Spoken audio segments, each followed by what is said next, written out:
Buckets. That's the name of my boat. Buckets.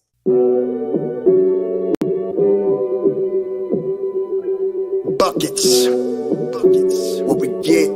Not the only transfer we got from Florida. Keith Stone, too. Remember that. Everybody who watches his show on a regular basis knows my love of the stretch four.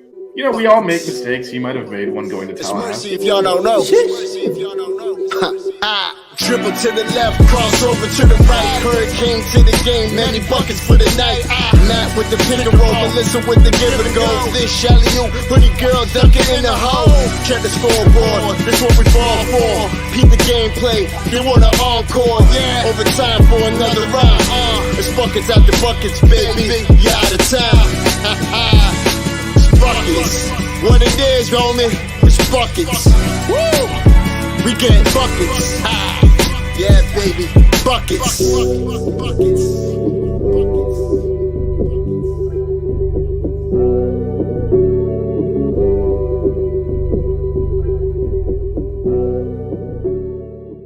I have no shame. I know. That's the problem. You guys are awesome. What is going on, guys? Welcome back to another episode of Buckets. I am Matt. He is Vish. Vish, I got my honorary hoodie on. Someone had to do it. Melissa isn't here, so had to represent. I know, but what was the Reese's? I mean, I guess it's orange. Does that Yeah, count? that's why it was orange. So I quickly just wanted to grab something, you know. Yeah, someone has to hold up the hoodie end of the show. Yeah, exactly. Shout out Reese's, best candy bar. Ooh, that might be an off-season topic. Yeah, that's an off-season topic. We can I mean, we could use later. a little filler now, but we can't do that without vanilla. Well, I mean, we had a very competitive game. Yeah, coming out the tunnel, warm-ups looked very competitive. Shout out to Dan Barry. Always. Man, I feel like you must have notifications on because our man doesn't miss. Thanks, man, for tuning in, even on a what the British would call a damp squid of a post-game show. Man, I gotta say though too, before we get into the game, I don't know what was worse, like the loss for LIU or those jerseys. Those jerseys are like, I'm not a fan, man. They look like when you play like, did you ever play like NCAA football? With the video game? Yeah, the video game. Yeah, back in the day, yeah. So you know how they had like fake FCS schools you would play, like when you play in the game, like if you played it during the season, they weren't like real FCS schools. It looked like their logo in the colorway looks like one of those like fake FCS schools. Well, I mean, hopefully, they're, as you can see, they're putting the money on the court, not into the uniforms, and that's why it shows up in the product. I mean, they got Rod Strickland though. They do have Rod Strickland here, so that's a big thing. And his son. And his son. His son was banging threes. He had a few of them. Yep. Shout out to Bell. Always representing. Yeah. So the only drama was when they open field tackled Wooga and it wasn't a foul call and he kind of banged his knee up a little bit. Yeah, that was. What's up, Bryce Bryce? In the chat. Bryce in the Shout out, Bryce. Shout out to Bryce. Yeah, for sure. Yeah, no, that was really bad. I think did their knees hit each other too? Because Wooga was looking down at his knee. No, he massaged it for a bit, kind of limped down, limped back up, drove to three from like the logo. And then we called timeout and he limped off the court, but then he was playing when they came back from the timeout. So we called timeout because of his knee. The trainer came out and looked at it. But it must have. I mean, obviously it was fine because he played the rest of the game. And if he wasn't fine, he wouldn't have played. Yeah, he wouldn't have gone back in. But yeah, no, that was the dramatic part of the game. Other than that, it was smooth sailing. So with that in mind, I believe it was 97-49. 97-49 was the final, but I feel like how long did it take them to score? It was 21-0. Yeah, I think so. So yeah, no, I just pulled up the play-by-play. It was 21-0, and the game was over. Well, the thing I like too, because I feel like we would rarely see is that our defense kept up with the intensity. Okay, so I got to preface this with I wasn't as engaged with the game with like 15 minutes left, but from what I watched, the defense was engaged for the most part, at least when the starters were in. I don't know how that shifted in the second half. Maybe you have more insight on that, Vish. But There was a little bit you of a lull at the beginning of the second half, and that's when Coach O called him yeah, out. that's true. But for the most part, I think that there was a consistent, stay aggressive on ball screens, don't necessarily give up, really easy looks, good perimeter defense. They put up some tough jump shots and whatnot. How many offensive rebounds did they have? 10? I mean, the only thing you have to take into account is, they LIU had 10. they shot 11. When you shoot poorly, you're going to have more offensive rebounds they too, missed, right? They missed 43 shots. So so more opportunities. That's why you have to look more at offensive rebound percentage. I don't have that in front of me though, but Keyshawn George gaining I think he's always had it. Yeah, I don't know that he can gain confidence. It's paying off. I don't think he can get. Well, a couple of questions here. Do you know? I didn't recall this moment. Was there a? Yeah, it was in the first half. I can't remember if it was a timeout or if it was like a media thing, but he was upset. I think it was a defensive rotation. I'm not sure though. I can't 100% remember, but he was laying into one. So, but he had a really good game. But the confidence he stepped in there in the first game and since has just been chucking it up at the basket. The confidence is there. Yeah, it is. I mean, so look, the game was like it was 21-0. Game was over basically after. Yeah, 2 minutes, but like who? So mention Keyshawn. You can certainly elaborate on that a little bit. Yeah. No, I think Keyshawn had a good game. I think you see the versatility, for his position. Obviously he's 6'8", but I think he didn't have too many rebounds, but you definitely see his length affecting, the game in a multitude of ways. I really liked Chris Watson too. I think, he didn't have as many points as Keyshawn, but his drives to the basket, he's kind of showing how he can get to the basket in transition and whatnot. I think he's been impressive, and then defensively as well, he's been really good. Probably, our best player off the bench in terms of defense. But yeah, no, I think the other thing is Keyshawn's ball handling. He is like when we go to some of these bench lines because we start both of our point guards. This is an extended run of him doing a lot of the ball handling, which is good.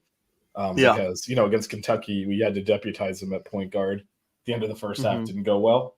So this is when both Bensley got those fouls early, and then Nigel eventually has to come out of the game a little bit, and so then he's the only one left. So getting him at that extended run of ball handling could pay off down the road if we get in another situation like that. Yeah, and I think just like overall, this is something I'll talk about later too as we get into the next game, but the ball movement too, a lot of unselfishness. But you saw guys, driving to the basket like Bensley and whatnot, creating for others. You don't have to just drive to the basket with the intention of scoring. He makes for others. And just like in transition, the ball movement was just really good.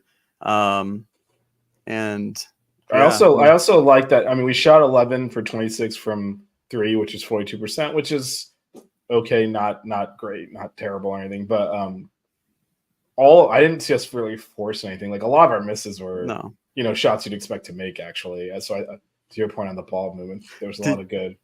Yeah, did you hear when Jack McClinton? So Wooga got that block, and like Nigel had the ball, and Wooga was standing like at the U logo, and he was like, "Oh, you got to give that up to Wooga for the 3 there. You got to reward." No, he actually said it for the logo 3.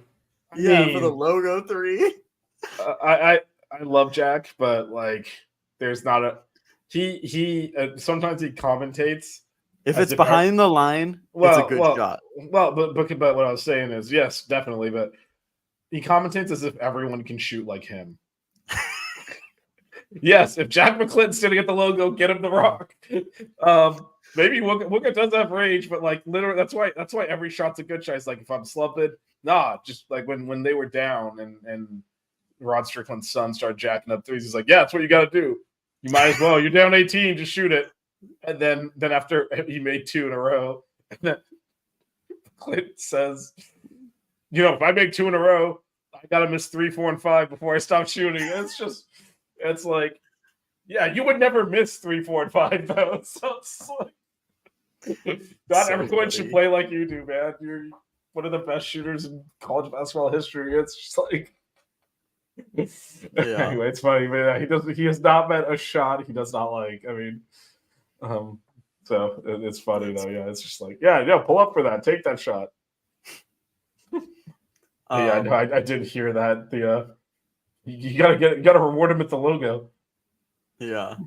I was gonna say though, I think I mean if we're just nitpicking like some negatives, I would say free throw shooting, right? We're like 63%. Yeah, on the I'm line. less worried I know about that's that because of who missed them. the 7 misses, the bench. six were Jakai and Casey. Yeah, Now, I'm more Jakai or not Jakai, AJ Casey.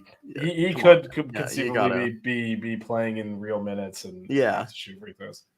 I think Norchad missed. Oh, I gotta say too, that Norchad 3 that he took, the first 3 he took, I don't know if you saw it, was the most in rhythm, like quickest release like I've seen.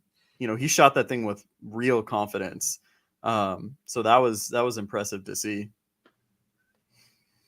Yeah, no, I think everyone kind of played loose with McCommons today, which is Kate just came out to dominate, did that. The game was over early, and then it was like messing around with things. But yeah, AJ Casey, probably the only one you could say did not have a good game. Yeah, I don't know what it is. Like, I don't know if he realizes how big he is. We talked about it a little before the show. He had trouble posting up one of the guys on LIU that was literally like 6'2". He had like a 5'5", 6" height advantage. Couldn't back him down to the post. He got swatted on that one play in the first half. Yeah, it almost felt like he was more comfortable going against centers last year than he is going against smaller players, which doesn't really make sense. Yeah. Yeah. I don't know. And then I don't know. I think the other thing that people are going to think I'm like a stickler or whatever, but I mean, I think we need him to do well when we're playing against good opponents is Nwoko, man. You got to have that ball up high. Even when he had that made dunk, I don't know if you saw, he kind of caught the ball, brought it all the way down, and then brought it up. That's why Kentucky stripped him like 3 or 4 times. Just got to be smarter with the ball. But Jackson's got a final. Ooh. Memories. Don't miss that. Finance at 8 a.m., then presentation in the afternoon. Well, good luck. I probably know your teachers. Dad is well known in the Miami Business School, so we're doing finance. Anyway, I was a finance major. He didn't say it was a finance major. He said a finance. I know. I'm just saying I was a finance major. Well, don't miss the college. Tell you what. Yeah, I know. Just the mention of I'm thinking about my last week and a half in college was much less stress. All right, but other than that, like I didn't actually realize Benchley was in foul trouble. Until I looked at it now, yeah. He's kind of hit a little bit of a rut. I thought, in the first half, obviously didn't say, oh, what Melissa? She didn't comment on your hoodie. This is crap, man. She dropped in, no hoodie comment. I know. Accounting major in finance and sports admin minor. Oh, there you go.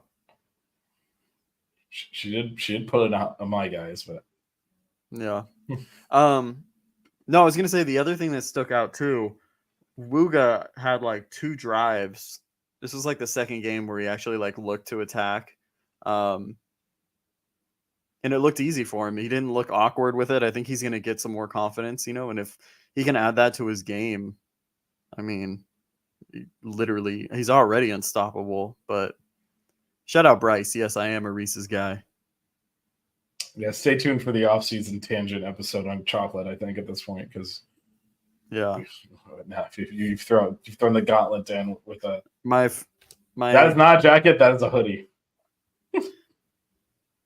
One of my friends got this for me because they know I like Reese's. So Good man. There we go, Oh, boy, Bryce. here we go. Here we go. Melissa's board's going to have to expand. Chick-fil-A, Popeyes, Reese's, and then we'll have to come up with some other candidates here. Oh man. But Maybe the AD in a few years. but no. One day, man. One day. In terms of anything else sticking out, or like, maybe we can transition a little bit to like, what do you think might be the opponent was so bad, and like I said, the game. It was, we would get a better workout and probably get better information as inter squad scrimmage than we got from this game. But yeah. Is there anything you think might be able to carry forward? Because we didn't look. I feel like we were too negative after winning a conference game by double digits on Saturday, but I don't think we came out of that game feeling great.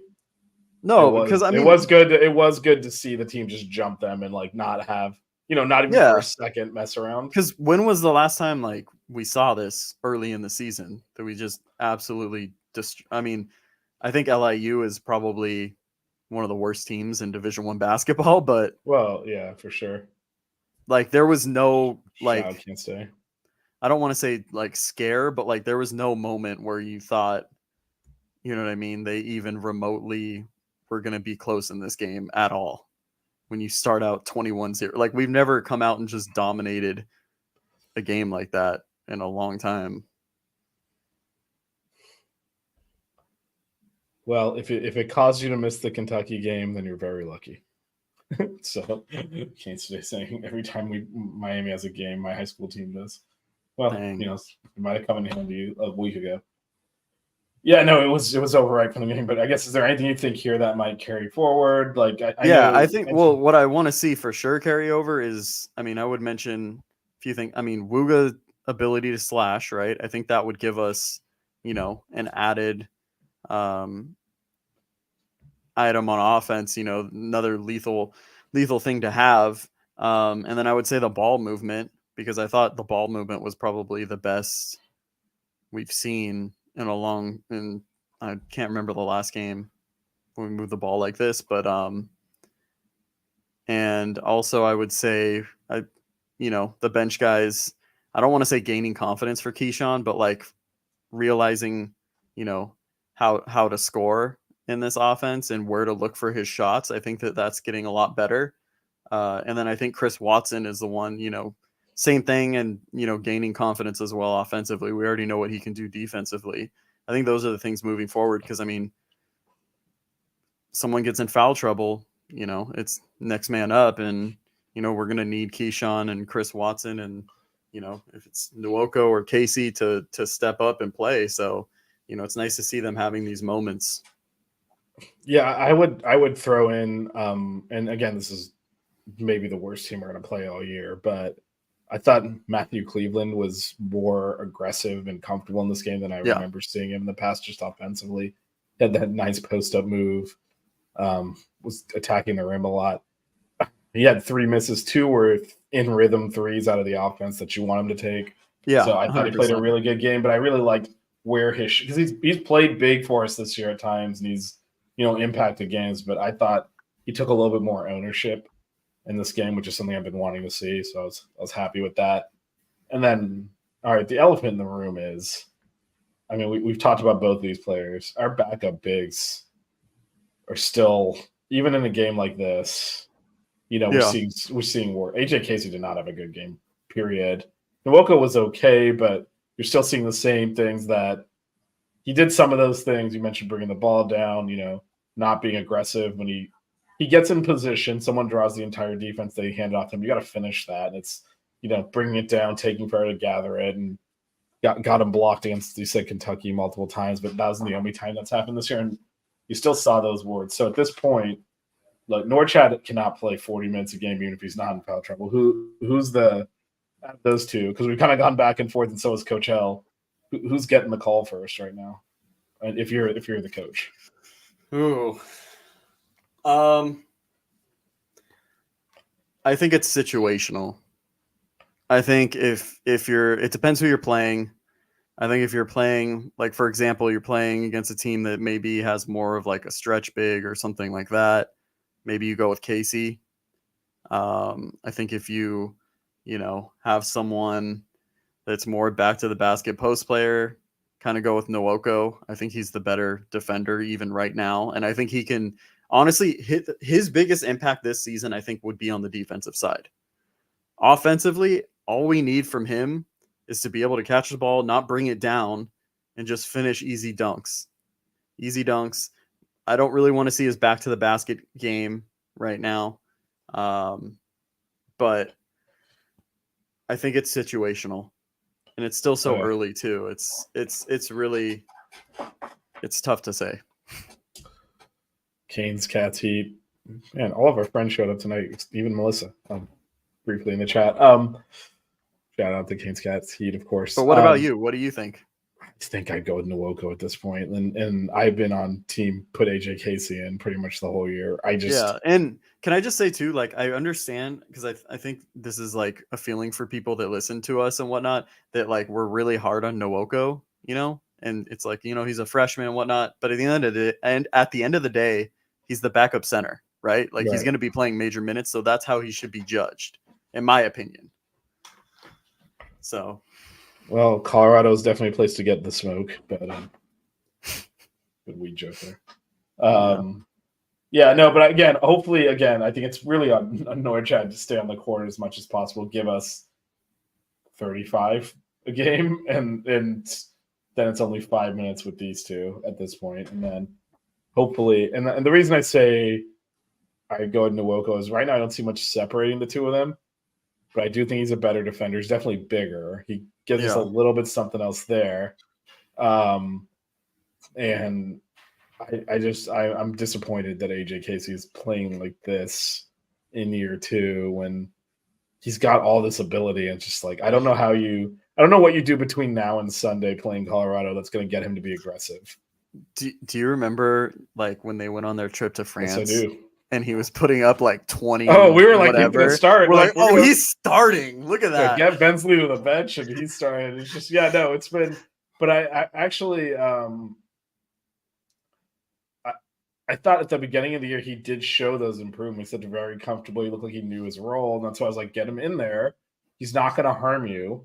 Yeah, he's going to come in there and eat minutes, which is really all we're asking for at this point. Just come in there and do no harm for whatever minutes we can't have Norchad out there. And, at that time I was like, he's definitely the best guy to do that.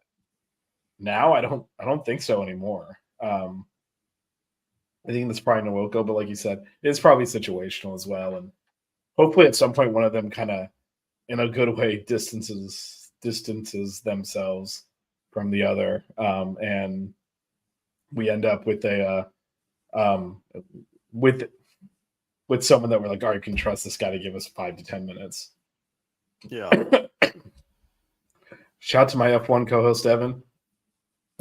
By the way, stop by Ale House by the Falls and say hi to Evan. He's the manager over there. Okay, this is interesting. So Canes Caddy, he has a different perspective on Casey. I'm curious about that. Wait, what? No, I think he's saying he's our best rated defender. Wait, what's crazy in ChemCon even? Oh, okay.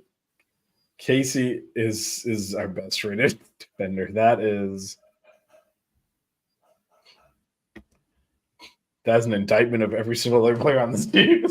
Yeah, I don't know. I don't know how they're rating an individual. Yeah, I don't know how they're rating it when the dude is too. Remember the Kentucky game? He literally just was like, Norchad, switch with me, and just gave up an easy dunk. That was, oh my god. Yeah, no, I mean, the other thing too is like he doesn't play a ton of minutes, so like if guys have just missed shots on him, like, you know what I mean? Like, true.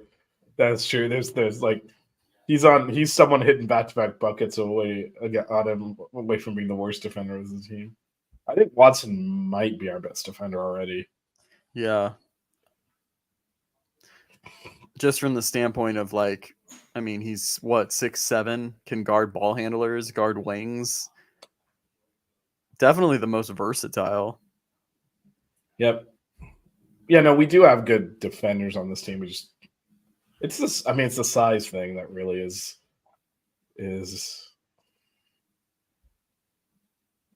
Yeah, no, I think we expect more from. I think Watson and Keyshawn are going to continue to grow as the year progresses. I think it's a matter of okay, whose minutes are they taking? Yeah. I think the answer is probably at this point Bensley. We moved up to 38 in Ken Palm, by the Oh. way, after this win. I know you wanted to know about that. Oh yes, you know how much seriously I take those crap ratings. Yeah, there's Bill with the 38 on Kempom. There we go. See, Yeah, I don't know that Watson's going to get the minutes to do what we'll get year two. We'll go with starting, and this is the problem Keyshawn and what Chris have. Whose minutes are you taking? yeah. Well, and it's tough too. I mean, that's why it's hard to find your role, especially when you're playing such limited minutes. Because we play our starters so much more to kind of get in that rhythm, right? I think that's part of the reason why they've struggled. Yeah, and it's also because we play.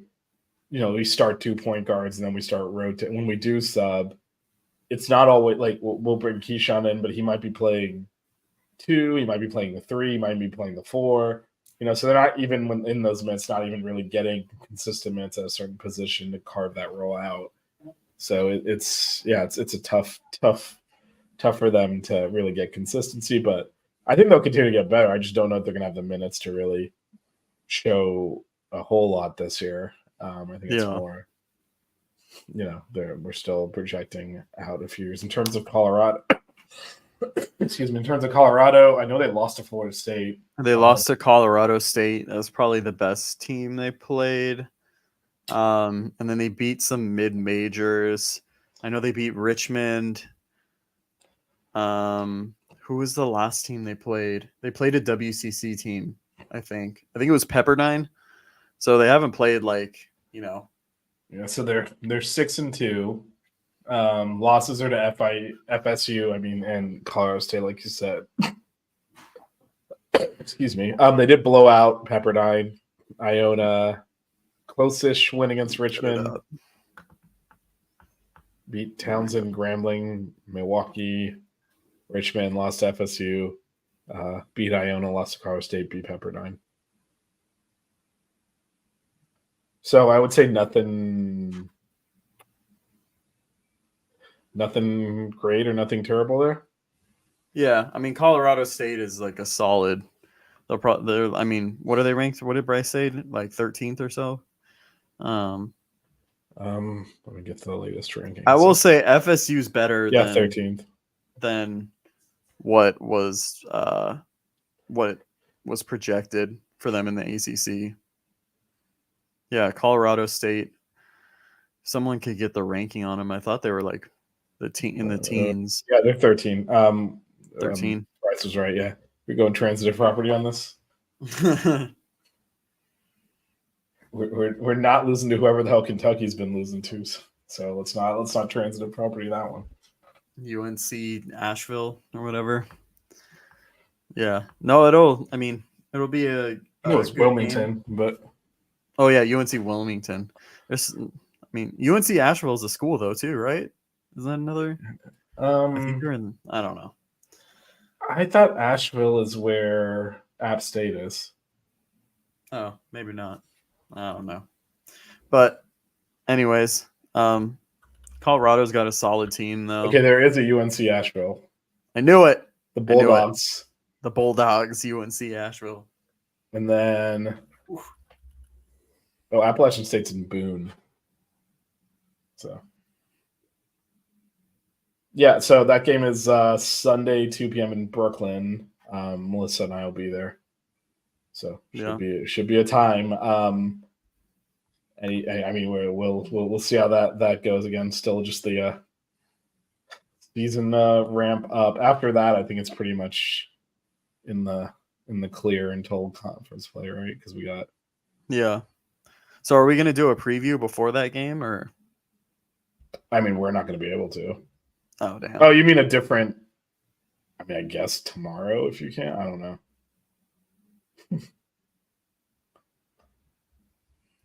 Maybe I'll just post something on our Twitter. You know what? Just record it in the mic, send it to me. We'll get it on the audio. Okay. Yeah. No, I mean like early keys. I think Norchad. It's always Norchad staying out of foul trouble. But I think what they're big. You know, he's not super mobile. He's a transfer from TCU, Eddie Lampkin. He, I think that's their starting center. Yeah. Really good at using his body, sealing. I could see him kind of giving trouble to Norchad, you know, because of the physicality he plays with. I guess Jackson did the financial calculation on whether or not he should study and said, "Screw that." He's going to watch buckets. Apparently, yeah. But they're pretty big too. All of them. Looking at their lineup, starting guards. I mean, KJ Simpson's only like 6'2", 6'3", but everyone else is 6'6" and above. So Yeah, but yeah, KJ Cody, Simpson kind of struggled against FSU, which hurt them. Yeah, and definitely. But he's normally a good shooter. Him and Tristan Da Silva, you know, good 3-point shooters. Tristan Da Silva and Melissa would love him. You know, kind of that stretch four, I guess. But yeah, and then they have Cody Williams, who I think he was a 5-star recruit. He was the one that, I don't know if you remember, they asked him in a press conference if he came to Colorado because Dion came to Colorado, but he was already like committed like way before. So yeah, but it'll be a good game. This will be a big win. Yeah, it'll be a good win, and it's one of those things that metrics wise, since they're in the Pac-12, you know, hopefully it'll carry some weight. It would be the fourth Yeah. P5, fourth P power conference win for the Canes. So. Yeah. Well, I mean, they're projected to do pretty well. I think Arizona's still the favorite in the Pac-12, but definitely like a top 3 team in the Pac-12. So tournament team. So could be the best like non-conference win on our schedule. Yeah, because Kansas State's not looking that great. I mean, well, in Kansas, you just don't know because like the Big 12 is the Big 12. Like they're really good. So yeah. All right. So again, that game is Sunday at 2 p.m. from Barclays Center. It should start on time. I'm putting in quotes because there's a game before it, so it's 30 minutes after that ends. But that game's at 11:30, so it should be. If there's a bunch of overtimes, the game will start late. But yeah, we check our. If you're not subscribed to the Six Rings Cane podcast, definitely do that. All these shows go out as audio, and if Matt does some recordings, it might be a little pregame audio only thing happening there. But yeah, Matt, you got anything else here other than you know what to do? No, I think we can cue the Sox outro. Don't cry. Keep it chill. Wear good socks.